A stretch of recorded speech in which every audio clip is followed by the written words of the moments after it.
This week on Chase for the Championship, teams at the top keep finding ways to win. You don't take those things for granted. While others can't figure out how to get it done. So I don't have any great answer to that. How we're going to get all the postponed games rescheduled. I don't know if anybody can figure that out. Is there anything we do know for sure? If I could wear like suits and sneakers, I'd be okay with that. Okay, let's run with that. Chase for the Championship begins now.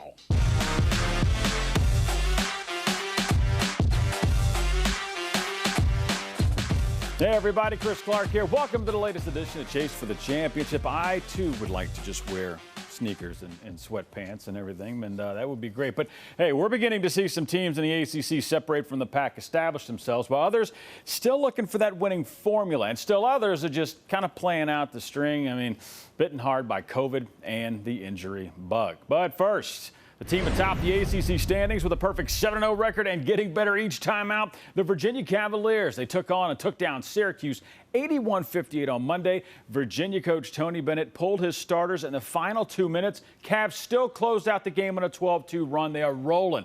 For more on how good these Cavs could really be, we turn to WRIC's Natalie Gallivan for more. Natalie.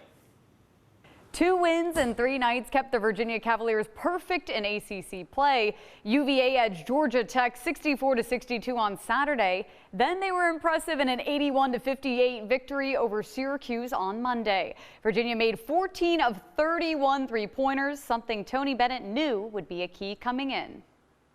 I thought we'd be able to stretch it, and I knew that would be important. And, you know, obviously at times you can't live by it, but it's an important piece of our offensive production. Sam Hauser and Jay Huff led the way with 21 points each against the Orange, while Trey Murphy added 16. Now the Cavaliers turn their attention to rival Virginia Tech on Saturday. Bennett has been impressed with how the Hokies have improved in Mike Young's second season. Coach has done a good job. I really respect the job that Coach has done and how they're defending and how they share the ball, and they play really hard. The Cavaliers will have to deal with a tough Virginia Tech defense. The Hokies are allowing teams to shoot 42% on the season and 33% on three-pointers. Look, I'm sure they have variations, but good defense is good defense man to man. You're in position, you're playing hard and making the other team work to get good looks, and they've certainly done that. The Cavaliers and the Hokies tip off at Castle Coliseum at 6 o'clock. Covering Virginia, I'm Natalie Calabat. Thank you, Natalie. Great stuff as always. Like she said, 6 o'clock, be there for one of the best in the business. Yeah, for a better look at the game from the Hokie side, we're going to turn things over now to WFXR's Jermaine Farrell. Jermaine, what do you got? The 20th ranked Virginia Tech Hokies men's basketball team was hit with a tough blow to their team as they lost one of their key players indefinitely. Virginia Tech men's basketball suspending Tyrese Radford indefinitely for, quote, not upholding the high standards Virginia Tech has for its students and athletes. Now this as Radford faces charges for driving while intoxicated and carrying a concealed weapon. Now the sophomore guard was arrested early Sunday morning and was released on a $1,000 bond. Meanwhile, on to the court, Tech going 1-1 on the week now in the Carrier Dome. The Hokies, they fell to Syracuse 78-60 Saturday afternoon there. Despite the loss, Naheem Aline was a bright spot on the offensive end as he had a team-high 20 points and nailed 5 three-pointers. Then last night, Aline led 4 Virginia Tech players in double figures with 15 points. And the 20th ranked Hokies, they rebounded from their loss to Syracuse as they knocked out a cold shooting Notre Dame team 62-51. This was the Fighting Irish's lowest point total on the season as Tech, they get the sweep over Notre Dame this season. Tech improving now to 12-3 overall and 6-2 in the ACC. Well, scheduling is interesting when it comes to ACC play. Tech started off the season with 4 of 5 ACC games at the Castle. Now they're in the middle of a stretch where they're playing 5 of 6 on the road, and they have had one stretch where they played 2 games in 3 days. And Virginia Tech head coach Mike Young shares his thoughts on ACC scheduling. We all have our own opinions about the schedule and, you know, how that thing could shake out better for all of us. But Jermaine, I cannot imagine having to put that thing together. So I would never say a thing. The one that really bothers me, and again, I mean, it's going to happen. Virginia and Syracuse, you know, Virginia had UVA Saturday night, or pardon me, UVA had Georgia Tech Saturday night, and they've got Syracuse tonight. Those are really hard. Those put those are stressful. We had Louisville on the road. I think we had a Saturday, Monday, or a Sunday, Tuesday, and I forget the first opponent. Pardon me, and came back here with Duke. That is not easy. It's difficult, but again, when you're dealing with 15 teams from 10 different states, it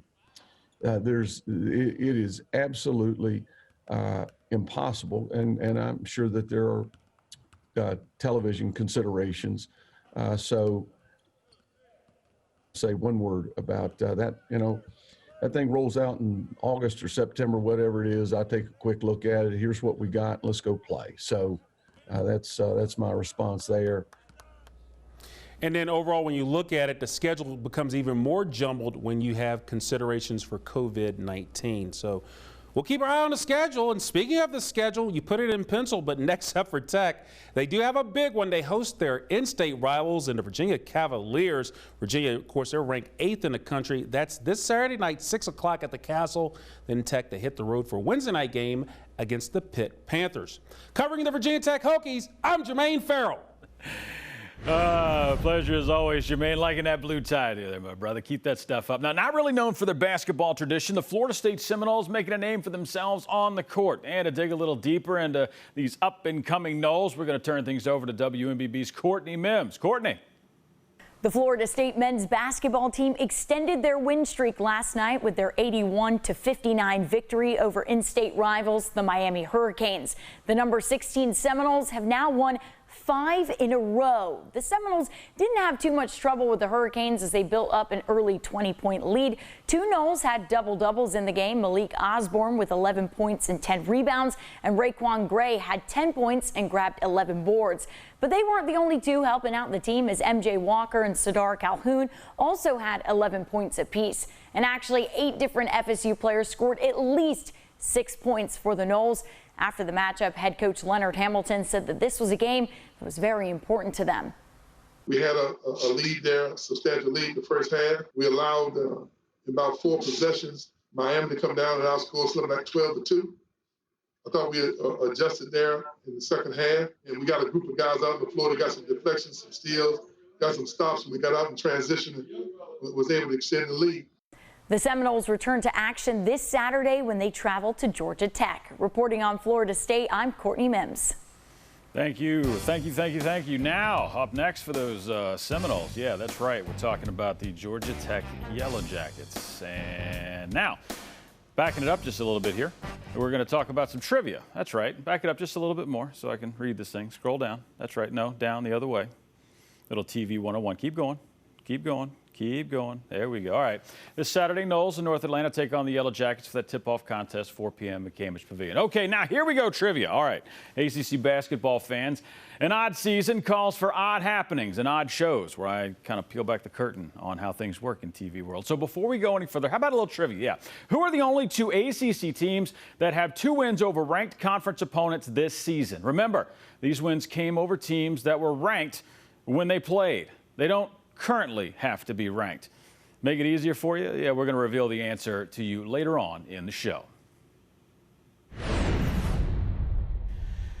The Yellow Jackets' most recent outing was in Cameron Indoor. They had a young Duke team on the ropes, almost pulled out the win. So let's bring on Georgia Tech head coach Josh Pastner to answer a few questions about this one. And the first is what happened. I mean, you had the Blue Devils down, but just couldn't put them away, Coach.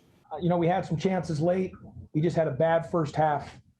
It was our worst first half of basketball since we played, versus Georgia State and Mercer early in the year. So I don't know why we played like that. I don't have an explanation. We had bad shot selection. I thought we played selfish in the first half. I thought our cutting was very, very slow. We fight, scrap, get our way back, but it's such a hole we dug. And then at the end there, we just couldn't get a stop. And so, this it is what it is. Got to give Duke credit. They had some tough shots. Great news about the ACC is we got a chance to come back on Saturday against a great Florida State team and then Monday against Louisville. Now, I'm assuming when you're talking about taking better shots, you want to get the ball into the hands of Jose Alvarado. Am I right? Yeah, the shot by Jordan at the end was ill-advised, and we didn't need that shot. There's no need for that shot. He knew better. Yes, and we wanted there were some shots late that, we got the ball to Moses, and he missed a couple shots here and there, and Jordan had a turnover going on the left side when he should have cut back door and didn't execute the play. But I'm not. That's again in the end that when we lose a game, it's not the players. That's on the head coach. When we win a game, it's the players deserve the credit. On this one, that every loss is falling on the head coach. So when we have a bad play or we didn't play well the first half, that strictly falls on me and nobody else. And so I don't know. So I just didn't see it coming on why we play like we did. But again, like I said, when you lose a game, that falls on the head coach, nobody else. So tell me, you had a chance to beat not one, but two top-tier ACC teams. I know coaches say they're no moral victories sometimes, but the fact that these are games now, as opposed to just taking the L right off the top, has to show how far the program has come, right?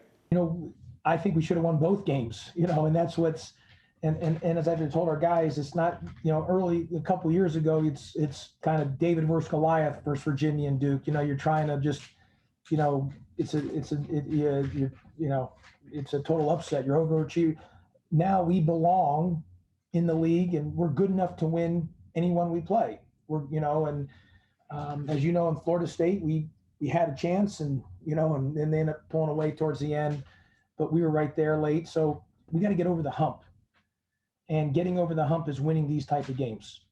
We're good enough to do it, but like.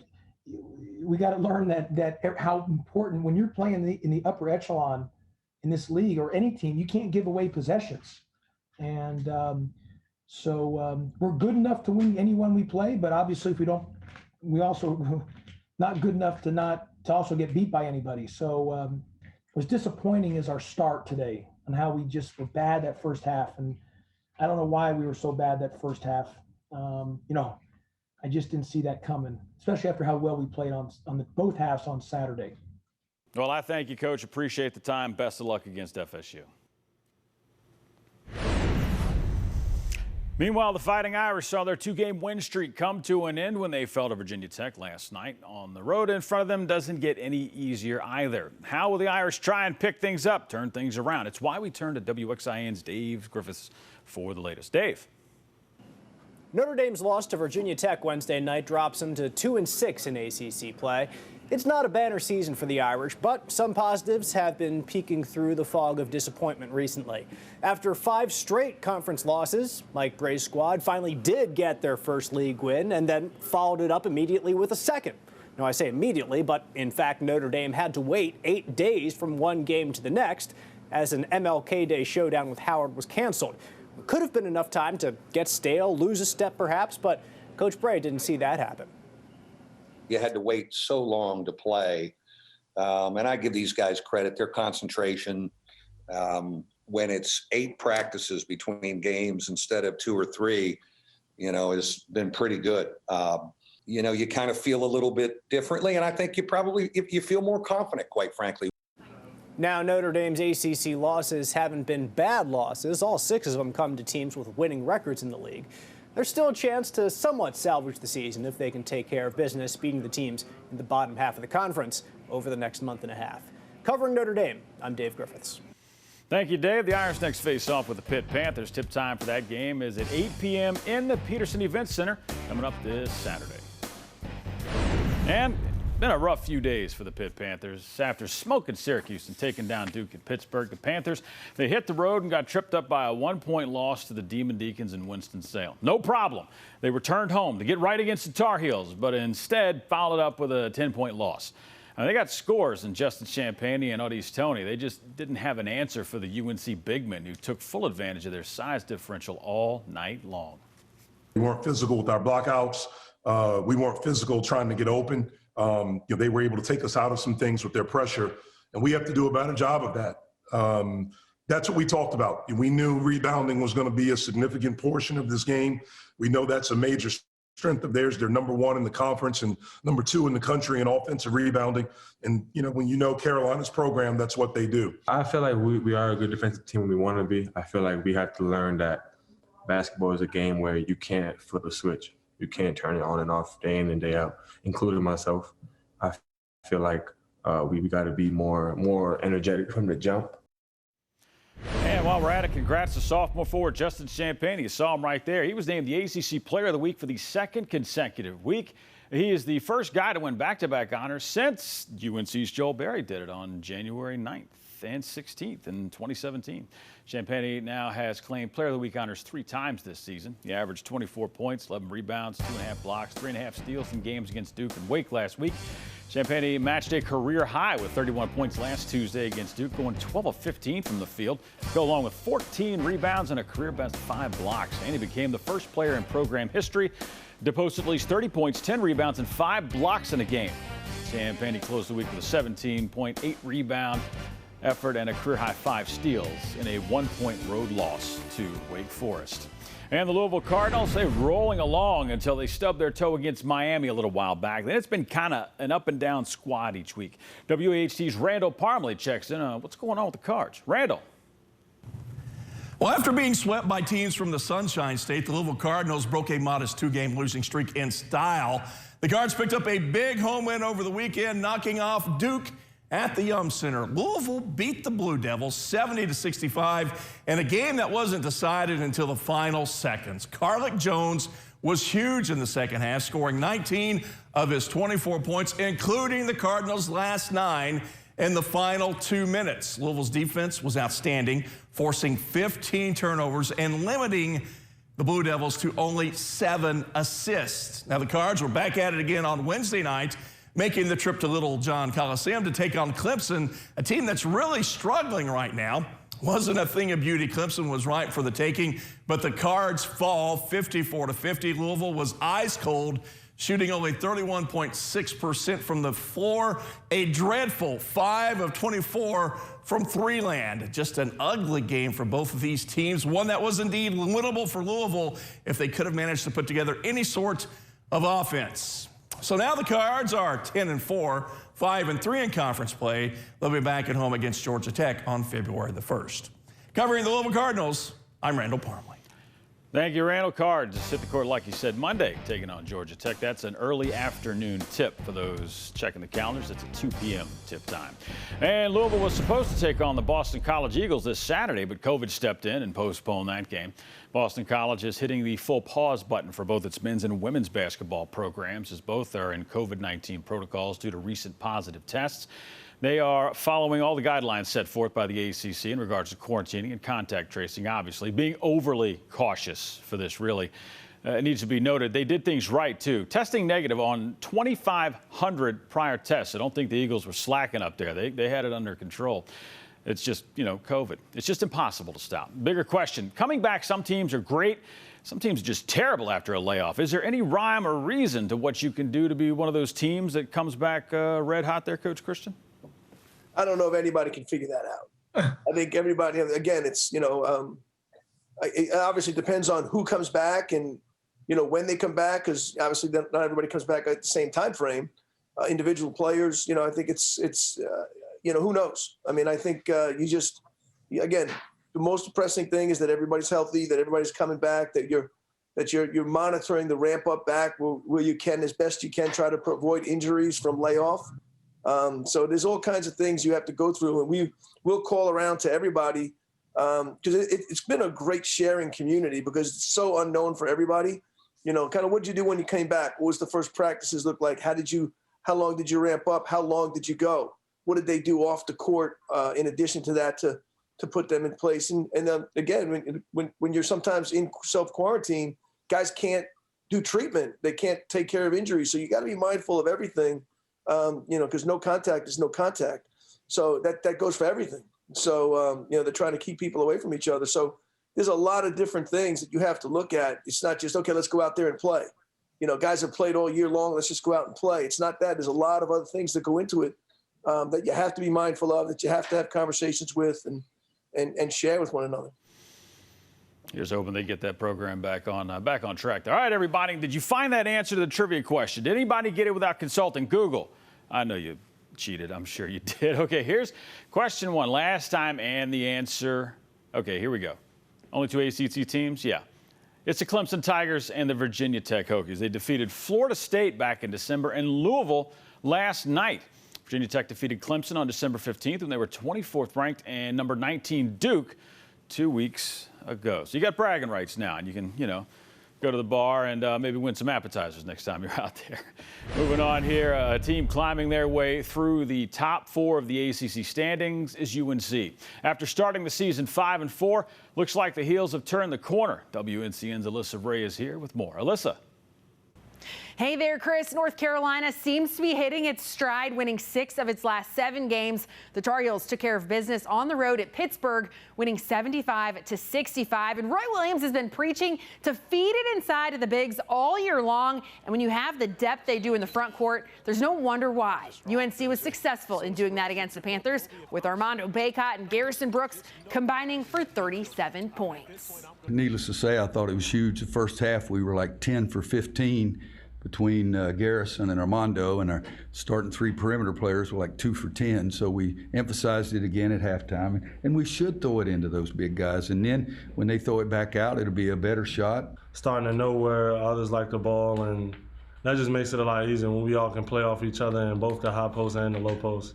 Just playing with a lot of confidence, getting the ball inside, and just playing how we're taught to play every day, crash the offensive board, getting the ball inside early, and just on the play top strengths. In the post-game press conference, you could tell the players were hyped up with the win, and they said how confident they are in this team moving forward. Covering the Tar Heels, I'm Melissa Ray. Thank you, Alyssa. We're not going to see the Heels in action for a while. They're off this weekend. Won't take the court again until next Thursday at 7 when they face Clemson in Little John Coliseum. Tip-off for that one is set for 7 p.m. And while we're at it, congrats to North Carolina guard Caleb Love, who earned ACC Freshman of the Week accolades. Yeah, that's right. Love averaged 17.5 points to go along with 3 rebounds and 4 assists, 1.5 blocks, 1.5 steals, and wins over Wake Forest and NC State last week. He was 13-28 from the field in those contests. St. Louis, Missouri native scored a season-high 20 points with 3 assists, 2 blocks, and 2 steals against Wake Forest, and followed it up with 15 points, 5 assists, and a block and a steal against NC State. Both games, UNC broke the 80-point mark with him running the show. And it's been a topsy-turvy season for the NC State Wolfpack. Now that we mentioned them, the pack battle cancellations, postponements early in the season, and again a couple of weeks ago. Now, just when it looked like State was coming out of the woods concerning its COVID problems, another obstacle hit them last night. Todd Gibson has more on the Wolfpack. The NC State locker room was not nearly as robust as normal after last night's home win over Wake Forest. The Wolfpack ended a 4-game losing skid, but in the process also lost their best player, Devin Daniels, to a knee injury. We're going to enjoy as much as we can our win. We're going to try to build on it. Our guys in the locker room are extremely happy. It's been a long couple of weeks for us when you think about what we've had to go through as far as COVID, and then not having Manny Bates, and then Braxton Beverly not being able to practice. And so it's taken a toll on us. And, finally, nothing like getting home sometime and getting a win to make you feel better. When we saw him go down, I felt, as far as for me and the rest of my team, I felt like it just gave us a little bit extra motivation to win the game for him, because it didn't look good and he was holding his knee. We don't know anything yet, but it just didn't look good. So I just wanted to just get that win for him. We always worried about our brother. If you have somebody go down, especially with a knee or whatever the case was, it's scary. So you don't want to see your brother down. Got a little worried, but we came back and finished the game how we were supposed to. A win's a win at the end of the day, and we're praying for our brother. Hopefully he gets a good recovery and a quick recovery. But at the end of the day, it's a win, and it's a blessing to have a win. And Cole Helms is one of the guys who will really have to pick his game up if Devin Daniels is out for an extended period of time. Wolfpack back in action Sunday at Syracuse. Following the Wolfpack in Raleigh, I'm Todd Gibson. Thank you, Gibby. Got an update there. An MRI today revealed NC State senior guard Devin Daniels suffered that torn anterior cruciate ligament in his left knee in the second half of last night's victory over Wake. He is indeed going to miss the remainder of the season. Daniels leads the team in points, assists, and steals, third on the team in rebounding. His field goal percentage is just over 48%. Ranks 9th in the ACC. He's also tied for the team lead with 19 three-pointers on the season. He will definitely be missed. Now, they could use him for sure in the Dome. Like Gibby said, the Pack are going to face the Orange coming up next. And for more on how Syracuse is doing, we're going to turn things over to WSYR Steve Infante with the latest. Steve. Well, just when it looked like the Syracuse men's basketball team was starting to hit its stride, the Orange ran into a squad that makes just about everyone look bad. Virginia dominated that game on Monday on both ends of the floor. The Cavs scored inside with Jay Huff. They scored outside with Sam Hauser. Both guys went for 21 points. Tony Bennett's squad also held SU to just 37% shooting from the field, and that feels like the more concerning part. Cuse is struggling from three-point range this season, making just 31% of its shots from behind the arc. That ranks them 13th in the conference. When the season started, outside shooting was supposed to be one of this team's strengths. Well, Buddy Boeheim in particular has struggled. The coach's kid was 1 for 8 from deep on Monday, putting him at 27% from three on the season, down 10 percentage points from last year. But his dad doesn't seem all that concerned about it. He's a little bit off, and it's just, it's the difference between shooting 29% from the three and 34% from three is one shot a game. 34% is okay. 29 is not so good. It's one shot. He's a little off, but he's getting more defensive pressure. Next up is a home game against NC State on Sunday. It's a big one for both teams as both the Orange and Wolfpack sit at 3 and 4 in conference play. That'll be a 6 p.m. tip Sunday night inside the Dome. Covering Syracuse, I'm Steve Infante. Thank you, Steve. And for some reason, people keep overlooking the Clemson Tigers. I'm sure as far as Coach Brad Brownell is concerned, he hopes teams keep doing it. Tigers are 10 and 4 overall, 4 and 4 in conference play, but overlook them at your own peril, as Louisville just found out. For more on the Tigers, we turn to WSPA's Pete Yannity. Pete.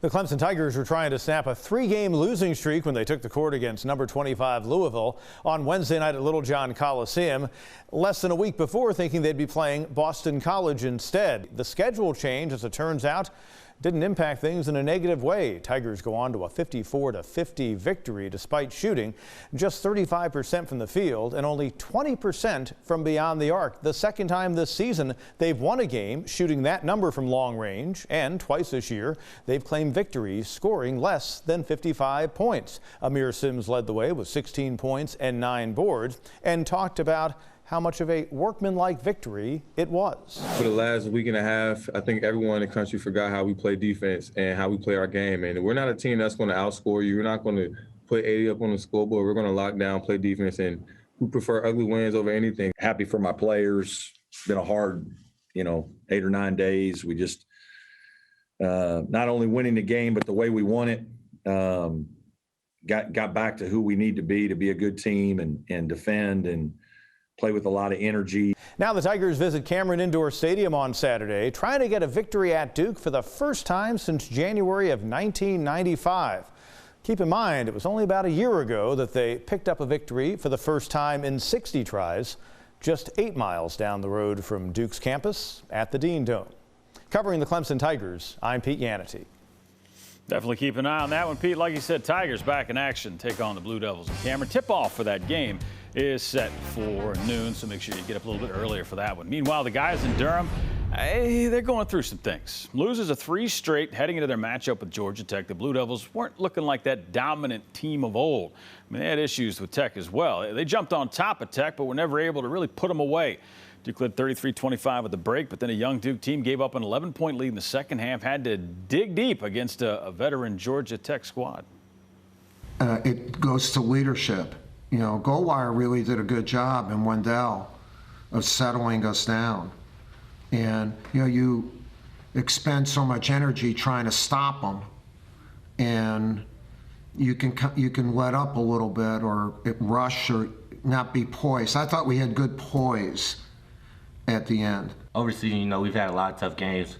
lot of games that we could have won that came down to the wire. So for us to come out, beat a very good Georgia Tech team, older team, it just shows that we're just trying to keep improving every day and just taking what the coaches are saying and try to put it into the game. And it's one win. Obviously, we'd like to get back in the win column. There's a lot more games to go. We just got to keep trying to get better and keep learning from our mistakes. One of the guys Coach K is going to need to come on strong is Jaylen Johnson. The freshman picked up 2 fouls in the first half of that game against Tech, had to sit out, which hurt the Blue Devils. But in the second half, his offensive and defensive skills were on full display, helping Duke pull out of their funk, get him that much-needed W. It was a fresh 20 minutes, just kind of putting that first 20 minutes behind me, not dwelling on it or anything. My team still played well, so just kind of matching their energy in the second half was my main focus going into it. It's not that he not only didn't play, he didn't practice for over a month. And so for him to be advancing like he is really encouraging. And to learn about the physicality of the game and to play through contact.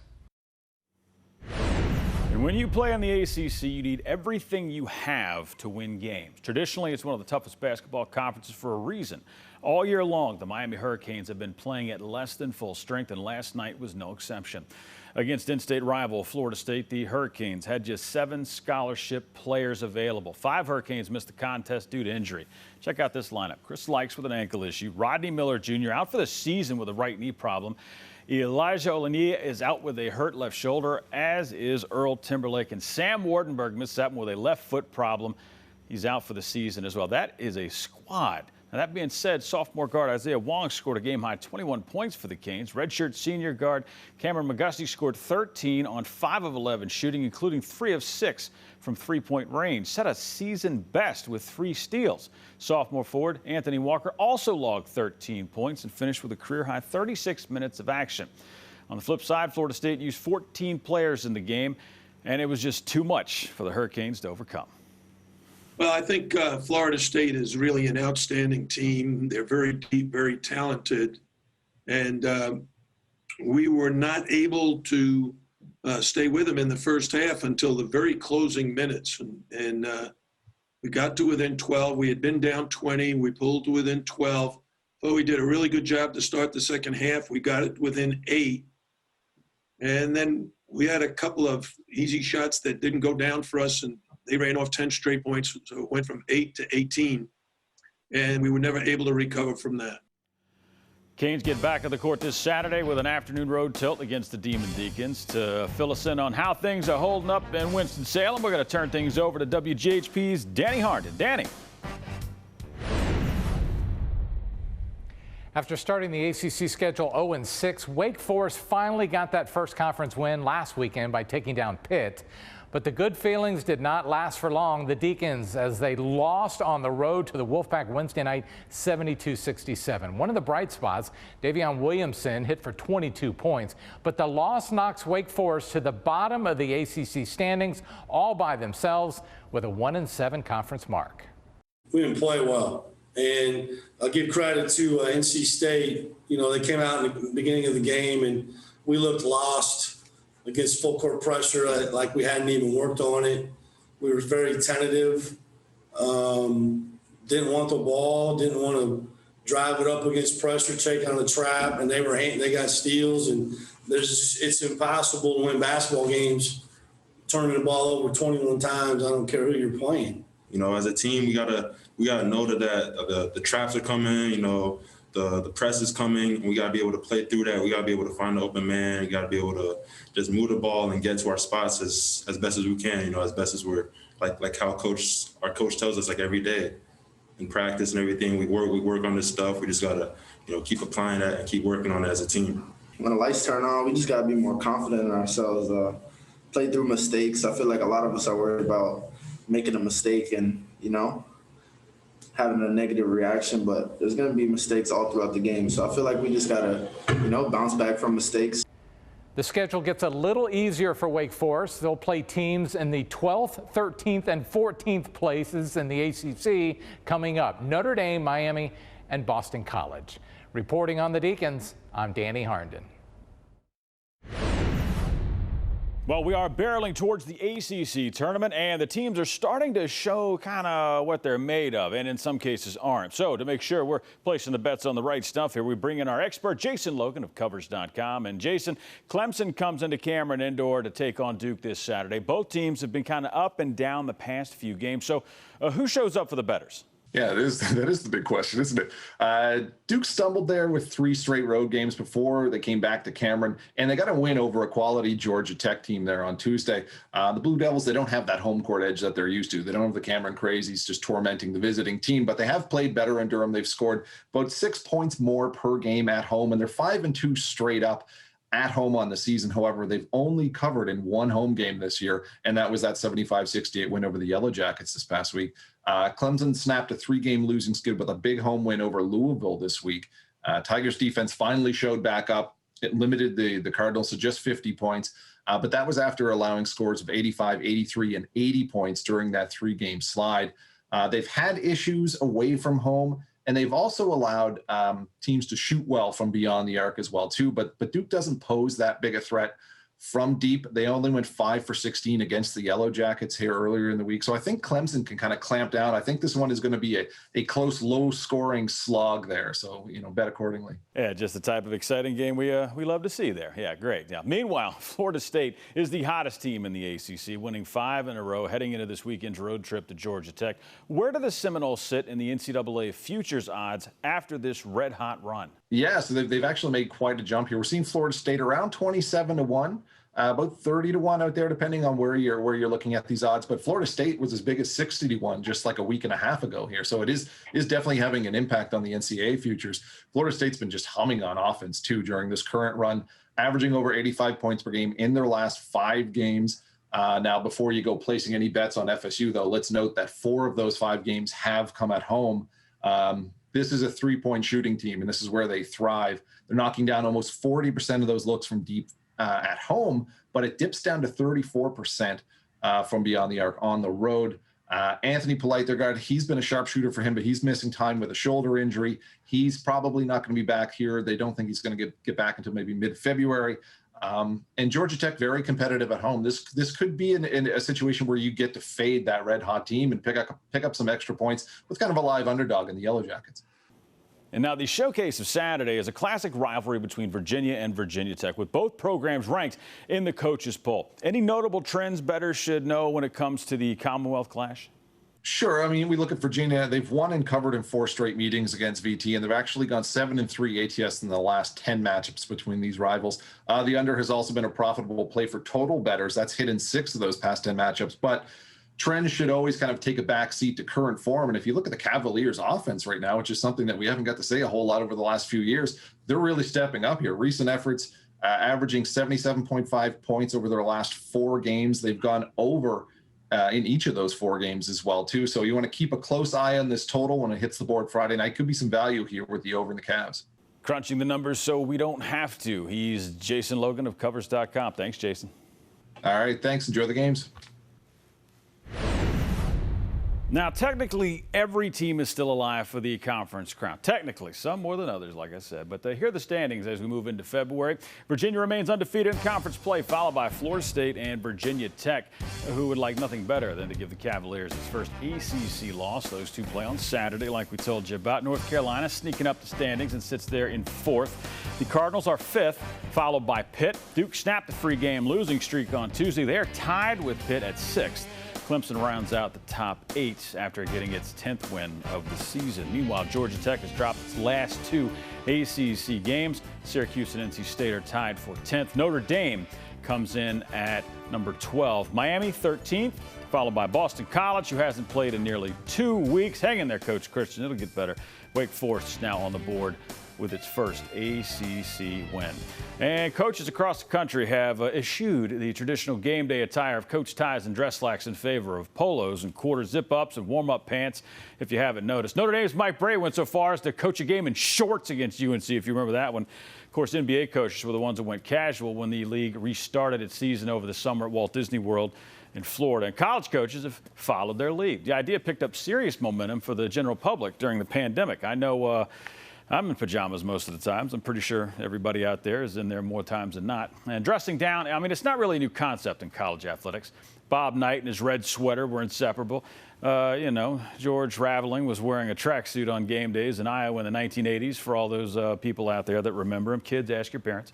So how do ACC coaches feel about the look now? Again, you're talking to a guy that does not have a great selection of suits. So the more casual, the better for me. I actually think I look better this year than I did in some of my suits. But I think it's right. I think it's great. It's an easy way, man. It's comfortable. And I tell you, when you have a 3-hour flight back after a road game, there's only one way to travel back, like in slacks and a quarter zip or a polo. I have a feeling moving forward that it may be hard to get a lot of coaches back in suits. The thing I didn't like, I don't like the dress shoes. So if I could wear like suits and sneakers, I'd be okay with that. But I do like, the look at what we do now better. I never understood, when I was younger, I used to ask my dad all the time, why is it only basketball coaches that have to wear suits? But I've also never understood why the hell a baseball manager has to wear a uniform. I don't think that's a good look either for some of these managers. Actually, I think it'd be kind of neat to see them all dressed up in the team uniforms, too. Think about it, how weird that actually, all them spider veins going on down there with them basketballs. Probably for the best. Anyway, thanks for joining us, Chase for the Championship. Remember, you can watch a brand new episode every Thursday night at 7. Until next week, get out there and watch some basketball. I'll see all y'all next Thursday.